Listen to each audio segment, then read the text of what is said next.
আসসালামু আলাইকুম, সবাই কেমন আছেন? আমি আলহামদুলিল্লাহ ভালো আছি। আজকে এখানে পাঁচমিশালি সবজি আমি ভাজি করব আর কি, আর শাক রান্না করবো। এগুলো হচ্ছে সরিষা শাক।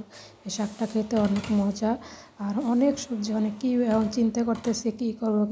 এখন চিন্তা করলাম যে সবজি রান্না করার থেকে ভাজি করলেই অনেক টেস্টি হয়। সেই জন্য কয়েক প্রকার সবজি কেটে নিব এখন। আর শাকগুলো কেটে নিলাম, শাকগুলো ধুবো।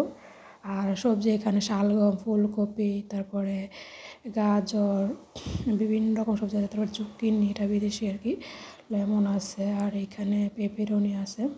আর এইখানে আমি সমস্ত সবজিগুলো কেট করে নিই। এখানে প্রায় 7-8 সবজি আছে। কাইটা এখন আমি চুলায় একটা প্যান বসিয়ে এখানে সবজিগুলো ভাজি করব। আসলে পাঁচমিশালি সবজিটা ভাজি আমার কাছে অনেক টেস্টি লাগে। কার কাছ থেকে কেমন লাগে আমি জানি না, কিন্তু আমার কাছে অনেক ভালো লাগে সবজি আমরা রান্না করার থেকে ভাজি করলে আর কি। তো আমি এখানে পেঁয়াজ, কাঁচামরিচ দিয়ে দিলাম। আর বেশি কিছু দিব না, শুধু লবণ আর হলুদ দেবো, এতটুকুই। আর এখানে আমার যেসব কাটা সবজিগুলো আছে ওগুলো আমি ফ্রাই প্যানে ঢেলে নাড়াচাড়া করে নিব, আর তারপরে ঢেকে দিব আর কি। আর এখানে আবার অ্যাড করলাম শালগম আর সাথে জুকিনি আর কি, প্রায় 5-6 থেকে 7-8 আর কি সবজি। এখন এগুলোকে ভালো করে নেড়ে চেড়ে আমি ঢেকে দিব সিদ্ধ হওয়ার জন্য আর কি। আর কার কাছে কীরকম লাগে এরকম পাঁচমিশালি সবজি ভাজি অবশ্যই জানাবেন। আর সবাই যদি মনে করেন ভিডিওটা লাইক করে দেন, দেখার সাথে সাথে খুব ভালো হইতো। আসলে লাইকটাই মেন।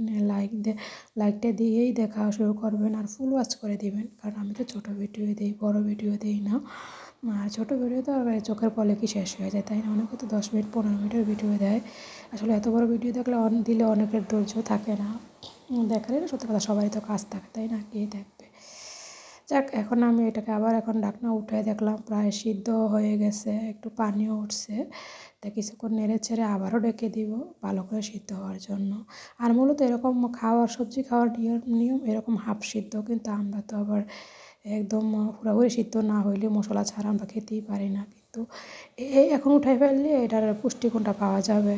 বাট ওই যে আমরা যে পুরোপুরি সিদ্ধ করে এটার পুষ্টিগুণ আর কিছুই থাকে না, সব ভেনিশ হয়ে যায়। জাস্ট মুখের স্বাদের জন্য আর কি আমরা এগুলো করি। ভাজিকে একদম পোড়া করে তেলের ভিতরে ভাজা না করলে আমাদের ভালো লাগে না।